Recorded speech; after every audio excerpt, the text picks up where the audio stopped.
Satu kesalahan yang fatal apabila kita yaitu membandingkan kelebihan kita dengan kekurangan orang lain.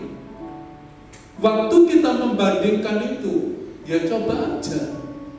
Waktu kita membandingkan kelebihan kita dengan kelemahan orang lain, pasti kita yang menang. Dan kita langsung menjadi hakim. Kita langsung bisa menjudge orang. Kita bisa menilai orang. Oh, kamu begini, kamu begini, kamu begini. Dan itu merupakan kesombongan yang ada di dalam benak manusia. Dan itu sangat dibenci oleh Allah.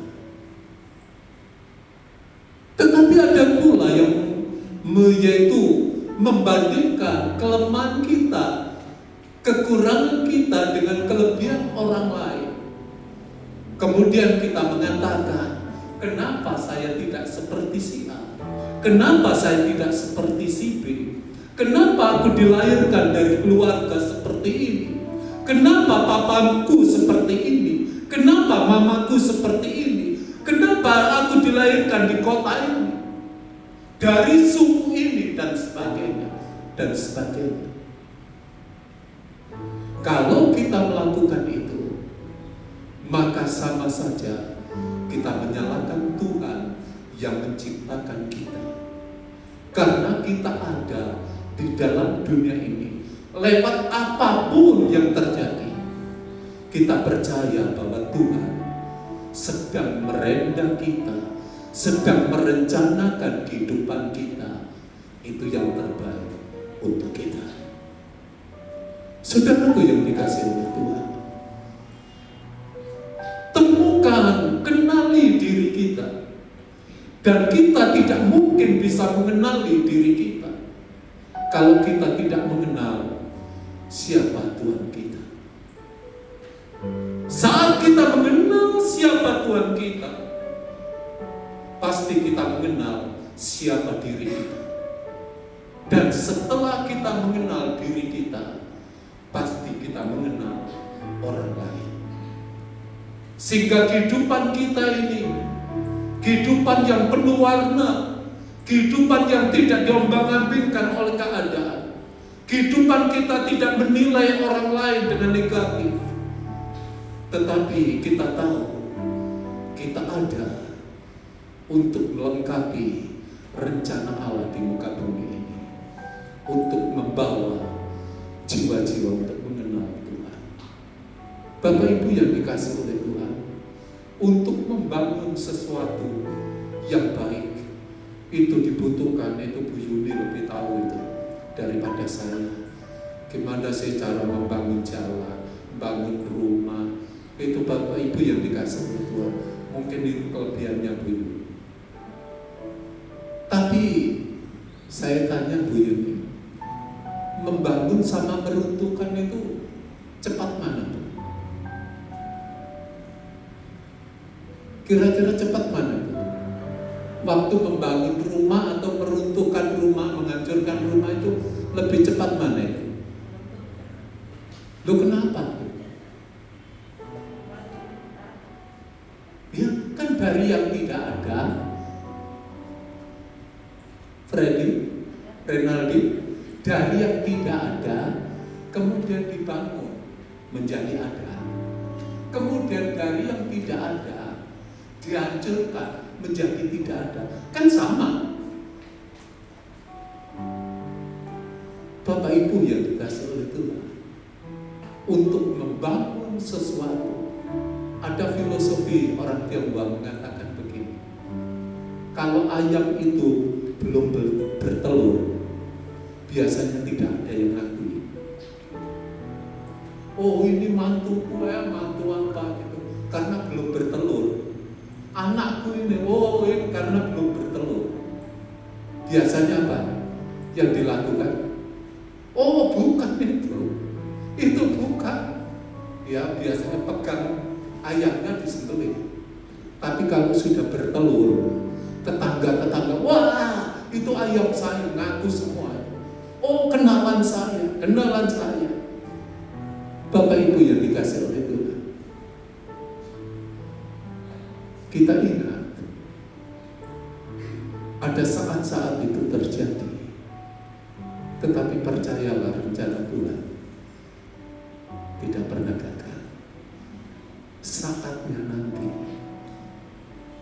dunia akan menilai, semua akan menilai bahwa Tuhan kita adalah Tuhan yang sanggup untuk melakukan sesuatu yang ajaib. Hakim-Hakim pasal yang ke-11.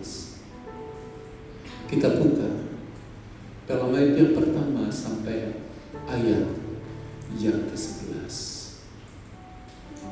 Masa lalumu tidak menentukan masa depanmu.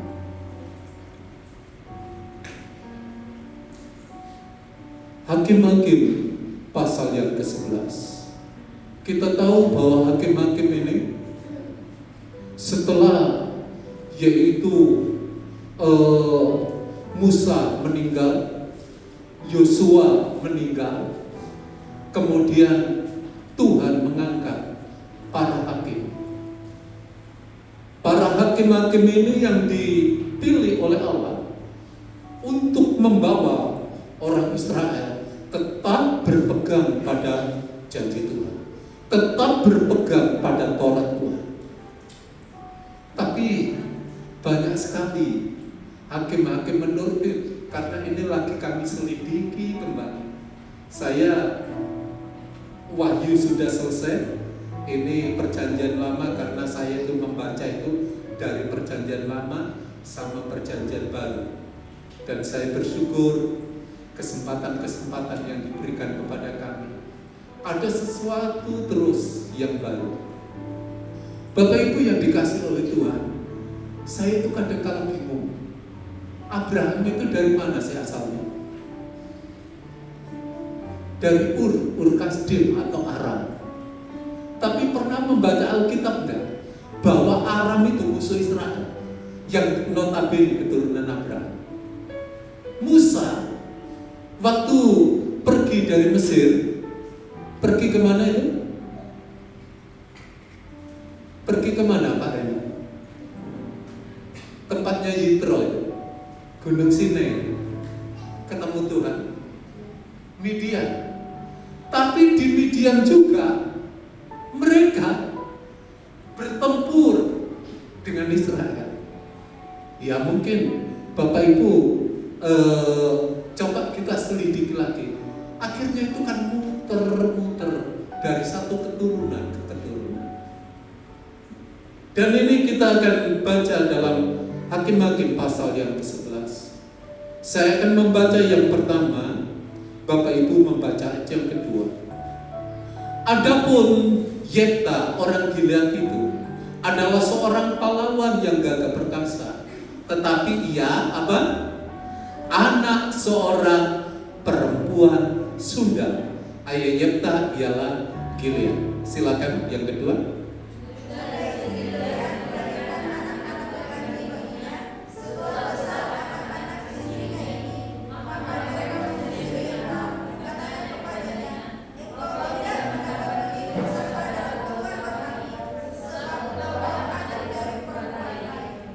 Maka larilah Yefta dari saudara-saudara, garis bawahi saudara-saudaranya, tapi bukan seibu itu, dan diam di tanah Tob. Di sana berkumpullah kepadanya petualang-petualang yang pergi merampok bersama-sama dengan dia, yaitu Yefta.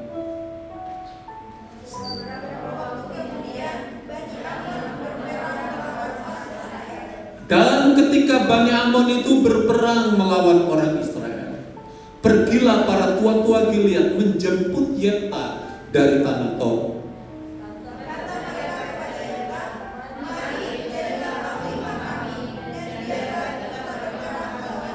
Tetapi kata Yefta kepada para tua-tua Gilead itu, bukankah kamu sendiri membenci aku dan mengusir aku dari keluargaku? Mengapa kamu datang sekarang kepadaku pada waktu kamu terdesak?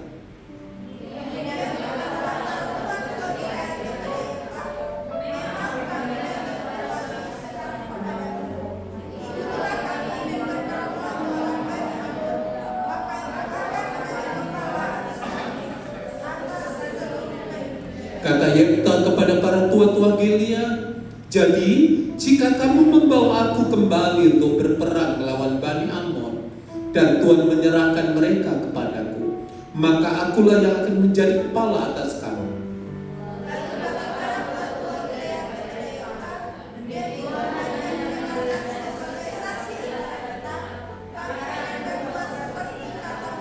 Maka Yefta ikut dengan para tua-tua Gilead. Lalu bangsa itu mengangkat dia menjadi kepala dan panglima mereka. Tetapi Yefta membawa seluruh perkaranya itu di hadapan Tuhan di Mizpah. Kekasih Tuhan, nama Yefta yaitu ia akan membukakan. Tuhan akan membukakan. Ada pujian, ada firman Tuhan, kalau dia membuka pintu, maka tidak ada seorang pun yang dapat menutupnya. Dan apabila orang, yaitu Allah, menutupnya, maka tidak ada seorang pun yang sanggup untuk membukanya. Dan kita mempercayai bahwa Yefta ini, siapa Yefta ini? Di situ yang pertama adalah keturunan perempuan yang tidak baik, yang diambil oleh Gilead. Dari pasangan ini kemudian lahirlah yang disebut sebagai Yefta, yang mempunyai ia akan membukakan, ia yang akan menyingkapkan, ia yang akan melakukan sesuatu untuk Yefta ini. Dia dilahirkan, backgroundnya yaitu mamanya, ibunya bukan orang yang baik, tetapi dikatakan seorang perempuan yang tidak baik, seorang perempuan yang tersingkir, seorang perempuan yang tidak diangkat, seorang perempuan yang yaitu dipandang sebelah mata. Apakah Yefta punya pilihan? Kira-kira Pak Reno, kalau kita punya pilihan, pilihannya apa? Saya harus dilahirkan oleh perempuan yang baik, yang kaya, yang terhormat. Semua orang berbondong-bondong menghormati saya karena ibu saya. Bapak Ibu yang dikasih oleh Tuhan, Yefta tidak mempunyai pilihan bahwa dia harus lahir dari perempuan seperti ini. Kalau kita tidak menyadari, kadangkala kita menyalahkan Tuhan. Kenapa Tuhan harus terjadi? Kenapa Tuhan saya seperti ini? Kenapa Tuhan saya harus mendapatkan semua itu? Kami pernah mengalami semua itu. Ada seorang ibu, ini cerita dari yaitu ibu rohani kami, yaitu seorang hamba Tuhan yang dididik dengan pendidikan Belanda. Dia mantan suster, dia pendiri dari salah satu gereja yang ada di Indonesia. Dia mengatakan begini, ada seorang ibu yang mempunyai anak satu-satunya. Kemudian tahun gak enak itu, tahun 60-an itu minta motor. Dia pergi dari Bandung ke Jakarta atau Jakarta Bandung, kemudian mengalami kecelakaan dan akhirnya meninggal.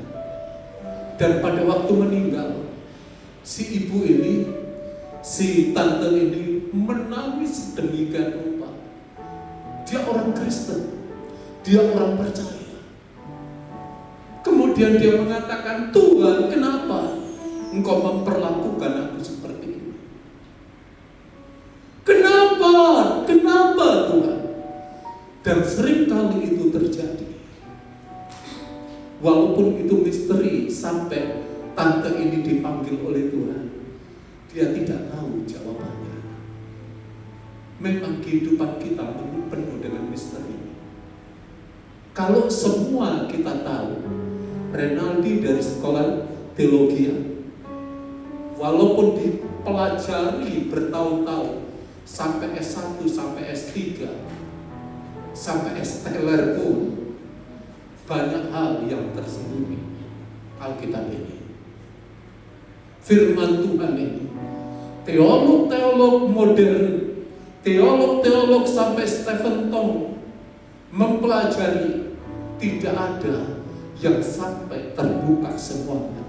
Karena ada sesuatu, ada bagian kita yang dipercayakan oleh Tuhan untuk kita selidiki dan kita mengerti. Tetapi ada bagian Tuhan yang tertutup bagi Tuhan dan tidak bisa disampaikan. Kedatangan Tuhan memang ada tanda-tanda bahwa pada akhir zaman ini apa? Manusia mementingkan diri sendiri, kasih itu sudah mulai pudar, kemudian peperangan terjadi di mana-mana, kelaparan terjadi di mana-mana, kesusahan terjadi di mana-mana, kawin mengawinkan, membangun dan seterusnya dan seterusnya. Itu tanda-tanda. Tapi ada Alkitab yang mengatakan bahwa kedatangan Tuhan itu seperti pencuri di malam hari.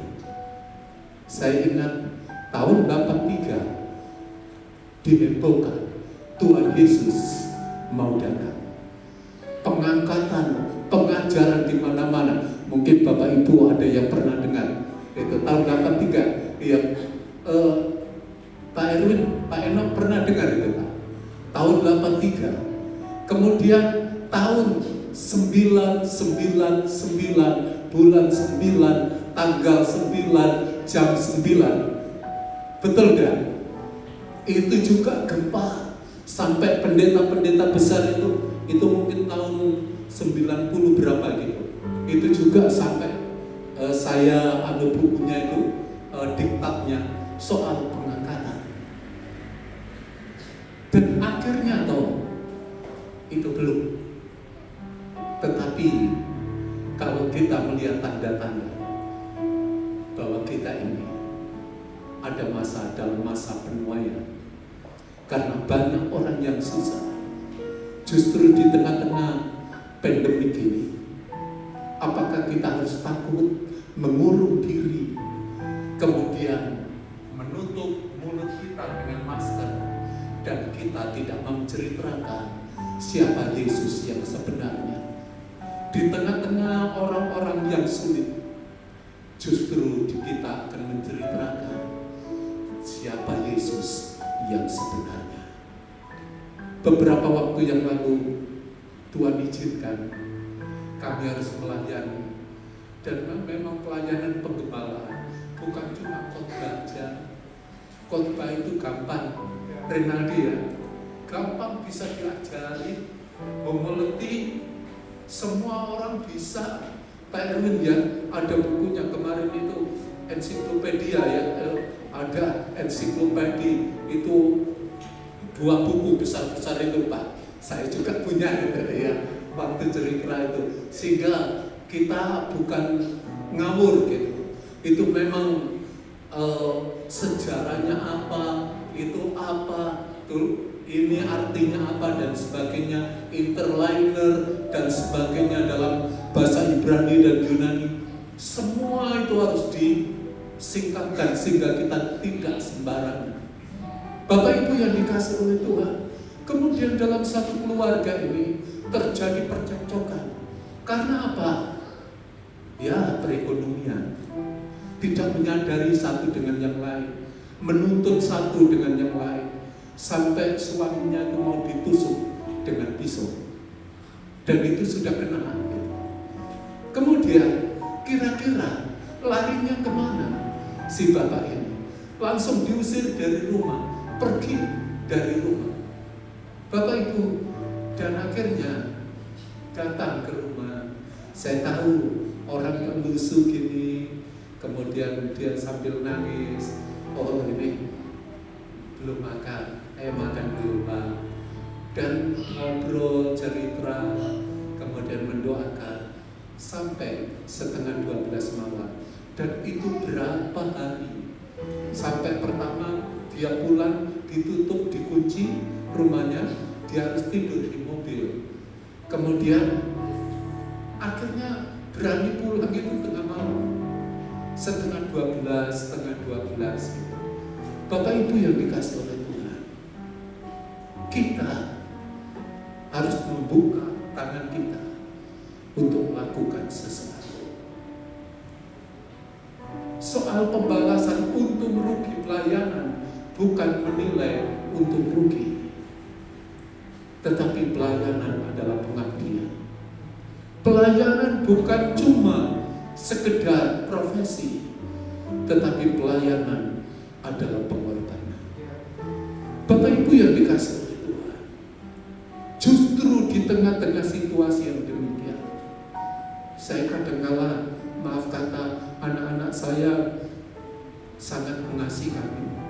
Dede, Angel, Grace yang sudah pulang ke Surabaya, kadang-kala, Pak, Ma, ini kok begini itu, ini bahaya. Tapi kami katakan, iya, terima kasih. Bukan berarti ya sudah mentang-mentang pakai masker, dia mana? Saya makan corona gitu, wah, saya gigit corona. Ya, itu orang yang tidak benar gitu ya. Ya kita harus pakai masker, kita harus cuci tangan, kita harus safety. Tetapi kita lewat situasi, kita tidak bisa dibatasi oleh apapun. Kita menyampaikan firman. Makanya di Barombong tidak pernah berhenti. Kadang-kala, waduh ini orang tidak. Kita doa di situ. Kita melakukan apa yang bisa kita lakukan untuk Tuhan. Dan selama berapa bulan ini, corona ini, sudah berapa lama Pak Ren? Ini 7 bulan di Barombong, tidak pernah berhenti. Bapak Ibu tidak pernah libur, terus wah berhimpit-himpitan ya. Makanya istri saya menyediakan untuk cuci tangan, kemudian disampaikan pakai masker dan sebagainya. Bapak Ibu yang dikasih oleh Tuhan, situasi memang seperti ini, dan itu menunjukkan bahwa akhir zaman sudah ada di ambang pintu. Dan kita tahu kita dipanggil dari latar belakang apapun, kita ada di dalam dunia ini supaya menjadi jawaban bagi banyak orang. Kita tidak mencari penghormatan manusia. Kita dinilai oleh manusia baik atau buruk. Memang penilaian manusia ini kadangkala relatif. Kalau pas baik dengan kita, pasti dia baik-baik. Tetapi kalau kita tidak sepaham, biasanya kita dibicarakan. Itu sudah biasa. Tapi jangan sampai kita goyah dengan keadaan. Yenta dilahirkan dari perempuan saudara. Dan orang yang demikian biasanya dia bisa marah. Tapi ingat, kelahiran tidak ada pilihan. Tapi satu hal yang kita percaya, kita ada di dalam dunia, ada dalam rencana Tuhan yang besar. Amin. Tepuk dada kita, saya ada karena rencana Tuhan yang besar. Amin. Saya ada karena rencana Tuhan yang besar. Tuhan punya rencana yang besar atas kehidupan kita. Kemudian yang kedua, ayat yang kedua, apa yang dialami oleh Yenta? Yang pertama, dia sudah dilahirkan oleh perempuan yang tidak baik. Kemudian sekarang Ini kondisinya bahwa dia diperlakukan dengan tidak adil oleh saudara-saudara sebapak. Tapi lain itu, dia diusir, dia tidak dianggap, dia tidak diberikan sesuatu bagian dari bapaknya Gilead. Bapak Ibu yang dikasih oleh Tuhan, manusia kadangkala keegoisannya untuk mementingkan diri sendiri dan mengorbankan orang lain. Gilead sebenarnya Yefta sebenarnya tidak salah. Dia anak Gilead, memang keturunan dari seorang ibu yang tidak benar. Tetapi sebenarnya dia mempunyai hak yang sama, tetapi diperlakukan dengan tidak adil. Dan itu menjadi olokan, kamu itu tidak layak di rumah ini. Kamu itu kecil, kamu itu begini, kamu itu begini. Bapak Ibu yang dikasih oleh Tuhan, percayalah kepada Tuhanmu bahwa Tuhanmu tidak memperlakukan kita seperti itu. Sehancur-hancurnya hidup kita, Bapa adalah Bapa yang kekal, yang menerima kita apa adanya. Tuhan tidak mencari apa yang tidak ada pada kita. Tuhan tidak mencari kelebihan kita, tapi Tuhan mencari setiap hati yang mau menyerahkan kepada Tuhan. Mungkin manusia bisa menolak, bisa berlaku tidak adil. Lewat satu kesaksian yang sudah kami sampaikan, kami adalah orang yang pernah memberontak kepada Tuhan karena ketidakadilan. Bapak Ibu, kami mendedikasikan kehidupan kami dari remaja, menyerahkan hidup kepada Tuhan. Tetapi kenapa semua harus terjadi? Sebenarnya kami tidak mau kembali ke Makassar. Dan tadi itu kami bergumul di tempat duduk Tuhan, karena kami sebentar, yaitu hari Rabu itu kami akan ke Surabaya sekeluarga. Kemudian tolong doakan karena anak saya akan melangsungkan pernikahan kudus, dan dia itu minta diberkati oleh kakak rohani saya yang dulu bersama-sama kami merintis satu gereja di salah satu kota di Gresik, yaitu gereja Kemah Tabernakel. Dia sebenarnya yang kakak rohani saya itu istrinya, dia seorang dokter. Kemudian sebelum sekalian rindu sebenarnya untuk pernikahan itu kami berdampingan dengan kakak-kakak saya, kakak-kakak rohani. Ternyata 2 bulan atau 3 bulan yang lalu kakak rohani saya itu dipanggil oleh Tuhan. Sakit cuma sebentar. Beliau mempunyai anak 2 yang sama-sama melayani Tuhan. Kemudian kemarin itu kanseling, untuk kanseling pranikah. Bapak Ibu, bimbingannya itu luar biasa. Ya, karena saya tahu itu disiplin sekali. Materinya dikasihkan, bukan cuma mempelainya, yaitu calon mempelai, tapi orang tuanya kedua belah pihak juga di kanseling. Kemudian ini bagaimana anak mengungkapkan, waduh asik juga gitu. Bapak Ibu, saya belum pernah kanseling sampai seperti itu gitu. Doa dia cerita, kami ngobrol dan sebagainya dengan calon besan, ngobrol gitu. Kemudian untuk anak-anak, Bapak Ibu yang dikasih oleh Tuhan, sebenarnya kami nggak mau ke Makassar. Dan anak saya itu akhirnya saya ingin menikah di Jawa aja. Kemudian karena kakak saya dulu itu waktu kami dirawat di rumah sakit, beliau berdua itu yang datangi kami terus.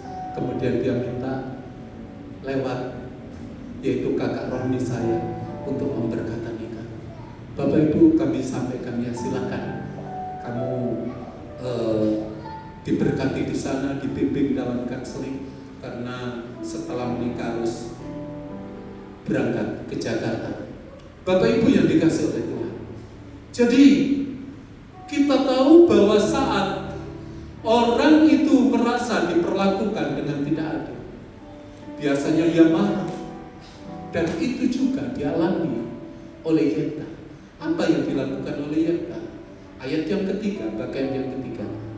Maka larilah Yefta dari saudara-saudaranya itu dan diam di tanah Lot. Di sana berkumpulah kepadanya petualang-petualang yang pergi merampok bersama-sama dengan dia. Kayaknya habis ceritanya. Yefta sudah kehilangan arah. Yefta sudah habis. Semua manusia bisa jatuh. Semua manusia bisa terbang. Saat kita dalam kondisi yang demikian, mungkin kita bertanya, Tuhan, Engkau di mana? Engkau di mana, Tuhan? Bapak Ibu yang dikasih oleh Tuhan, apa rancangan Tuhan gagal? Tidak disebutkan. Mereka mungkin Yefta secara manusia dia marah, Yefta merasa frustrasi, Yefta sangat benci. Kemudian dia bersekutu dengan orang-orang yang bisa menerimanya. Gereja bukan tempat menghakimi. Gereja bukan tempat untuk menilai. Gereja adalah tempat untuk kita diterima.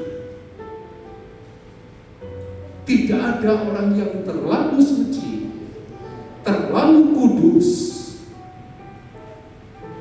menempati suatu gereja. Karena saat kita merasa kudus, merasa suci, sebenarnya kita sedang menghakimi sesama kita. Yesus itu bukan mencari orang yang suci. Waktu yaitu Sakius, kita tahu kan cerita Sakius. Sakius itu kayak Pak Erwin gitu, tinggi besar gitu. Apa begitu? Enggak. Orangnya pendek, kayak cakepnya kayak Pak Henok gitu ya Pak. Itu ya Pak. Oh iya katanya. Iya. Sudah pendek, tabun lagi, besar, karena apa? Makan uang. Ya, uang tidak benar. Memang legal. Dia membeli itu semua dari pemerintahan Romawi. Yang legal menurut manusia belum tentu legal menurut Tuhan. Yang legal menurut aturan belum tentu legal menurut manusia, menurut Allah. Tapi legal menurut Allah pasti legal menurut manusia, asal manusia itu mau. Tapi kadang-kala tidak mau. Bapak Ibu terlalu sulit. Bapak Ibu yang dikasih oleh Tuhan. Jadi pada waktu Sakius itu ingin mencari, bertemu dengan Tuhan, ingin melihat Tuhan, kemudian dengan usahanya, orang-orang banyak berkerumun, nggak bisa ditebus. Kemudian ada ide, coba dibayangkan Renaldi, coba dibayangkan Pak Epeng di belakang sana. Ini orang pendek, gemuk, kalau semi manjat mangga itu mungkin masih bisa. Iya saja, iya. Tapi ini sudah tua, gemuk, pendek, manjat, ponara. Coba bayangkan. Oh ya ponara itu cuma pendek gitu. Oh Bapak Ibu yang dikasih oleh Tuhan, waktu di Israel kami menemukan pohon ara yang ratusan tahun itu tinggi. Dan kalau pendek Tidak mungkin Sakius itu bisa melihat Tuhan. Dengan bersusah payah dia memanjat itu. Cuma tujuannya apa? Melihat siapa Yesus itu. Yesus tidak melihat apa yang dilakukan oleh Sakius. Pekerjaannya, loh kalau gitu Pak, seperti Tuhan Yesus tidak berubah, saya pun tidak berubah. Bukan. Di gereja justru itu kita dibentuk oleh Tuhan. Saat kita bersekutu dengan Tuhan, pasti perubahan terjadi. Banyak orang Kristen yang frustrasi, berusaha dengan kekuatannya sendiri untuk merubah dirinya. Kita bukan Power Ranger yang sekali berubah langsung berubah, gitu enggak. Perubahan membutuhkan waktu, membutuhkan proses. Bapak Ibu yang dikasih oleh Tuhan, semua yang instan, katanya akselerasi. Wah, akselerasi itu memang bagus, tapi kalau tanpa proses sebenarnya itu kurang bagus. Tuhan tidak menginginkan akselerasi, percepatan, tapi Tuhan menginginkan proses. Dari proses itulah akan memunculkan sesuatu yang baik. Bapak Ibu yang dikasih oleh Tuhan, ya kalau kopi instan cepat gitu, tapi menurut penyelidikan kurang bagus ya Pak ya. Lebih bagus kopi Toraja ya, seneng orang Toraja itu. Kopi hitam katanya gitu.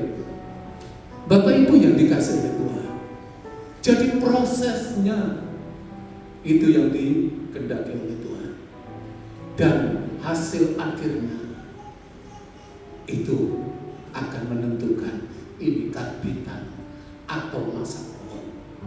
Bapak Ibu yang dikasih oleh Tuhan, jadi di sini dikatakan waktu Sakius ketemu Tuhan Yesus mengatakan, Sakius, kamu bertobat, kamu berdosa, kamu begini, kamu merugikan, kamu mempermalukan orang Israel, kamu begini. Tidak langsung menghakimi, tetapi dengan sapaan. Mungkin pada waktu Tuhan Yesus melompat ke depan, ke atas, matanya Sakius itu bertatapan, mata yang penuh dengan ketulusan, mata yang bisa menerima dia apa adanya. Kemudian dari situ Tuhan Yesus mengatakan, Sakius, turunlah.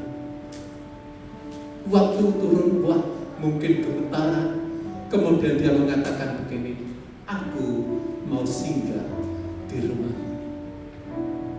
Waduh, mungkin lagi kebingungan.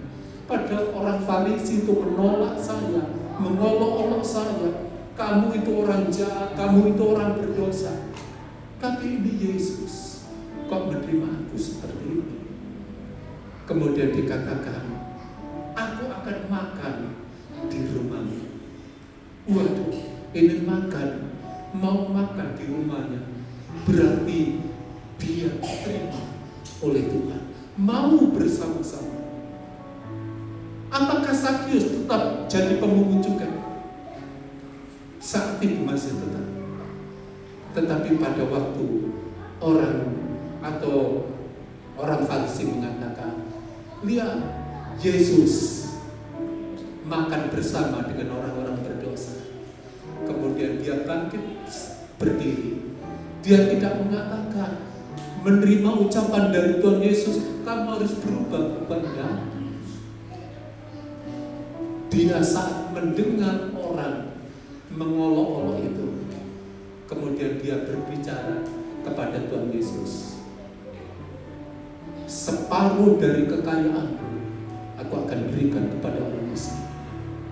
Dan apabila ada yang pernah aku tipu, aku kembalikan sampai 4 kali lipat. Bapak Ibu yang dikasihi,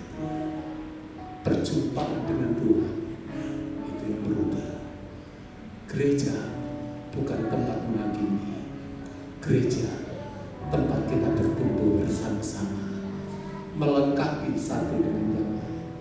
Saling gesekan itu biasa, tetapi itu menunjukkan bahwa kita masih manusia. Dengan gesekan itu, besi menajamkan besi, manusia menajamkan sesamanya. Dari situlah timbul kasih. Saya mengasihi Pak Reno, jadi ini contoh jelek gitu. Pak Reno itu kapan? Kalau Pak Reno itu baik-baik, betul nggak? Kalau Pak Reno itu baik-baik, gampang saya mengasihi Pak Reno. Tapi saat Pak Reno mengecewakan saya, itu ujian kasih. Itu ujian kasih.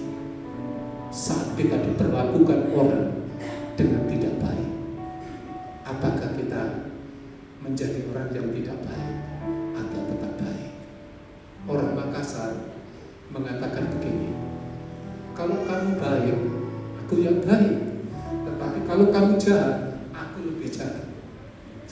Waduh, mana ayatnya? Itu orang Kristen Bapak Ibu. Dan kita harus berbuat baik. Justru saat kita diperlakukan dengan tidak adil, kita melakukan baik. Saat kita difitnah, saat kita dirugikan, saat kita dipojokkan, saat kita dinilai negatif, percayalah, Gusti Allah itu tidak tidur. Ya, Tuhan itu tidak tidur, katanya Allah. Bapak Ibu yang dikasihi, suatu saat akan disimpulkan, suatu saat akan dibukakan. Bapak Ibu yang dikasihi oleh Tuhan, saat dia bersama dengan perampok melakukan hal yang tidak baik, di tengah-tengah demikian ini, Tuhan yaitu mendatangkan sesuatu. Bani Amon berperang melawan orang Israel, dan akhirnya Gilead, orang-orang Gilead mencari Yefta. Saat dibutuhkan baru dia cari, dan akhirnya ditemukan Yefta ini. Apa rencana Tuhan gagal? Tidak. Masa lalu Yefta, keturunannya dari keturunan tidak baik. Dia juga pernah melakukan yang tidak baik.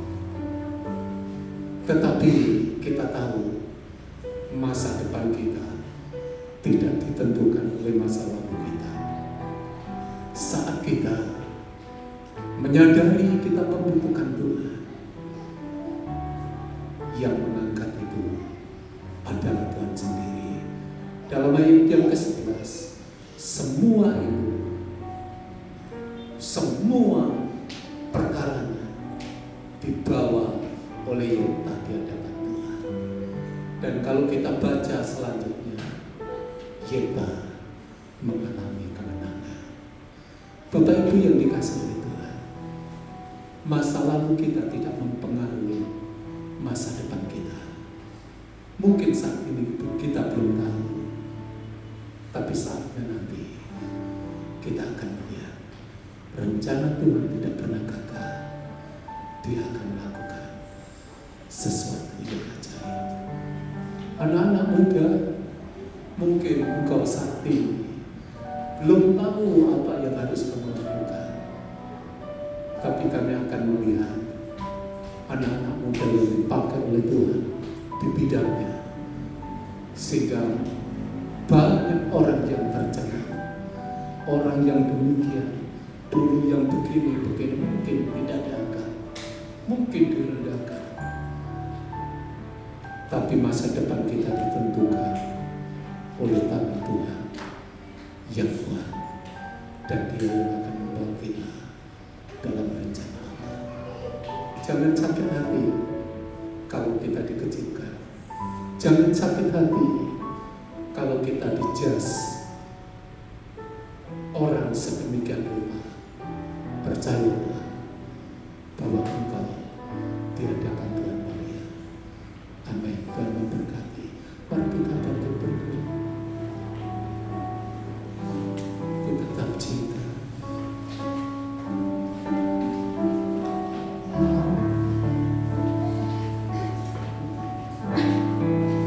Terlalu banyak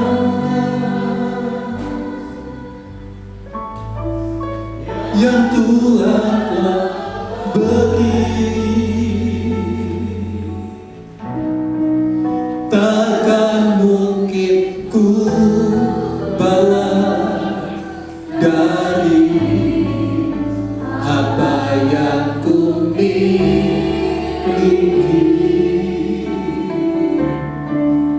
Ku persembahkan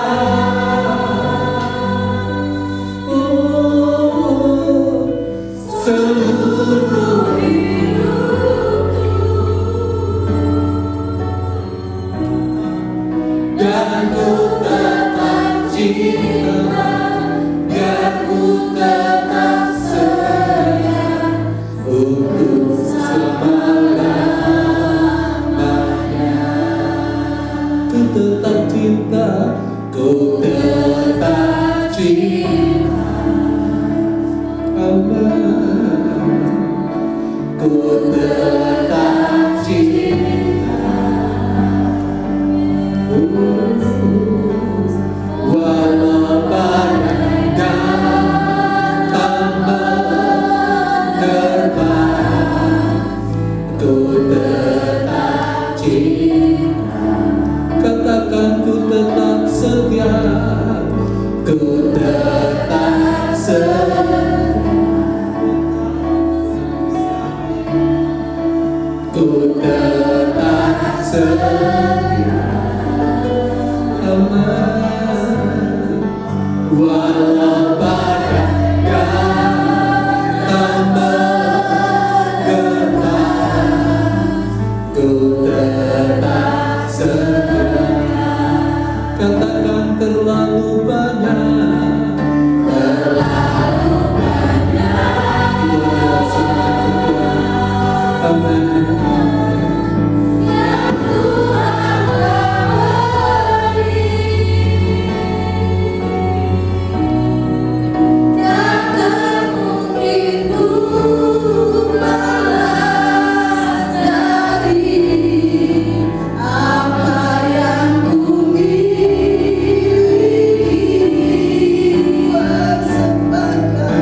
yang sore hari ini merasa lemah, saudara yang merasa tidak berdaya,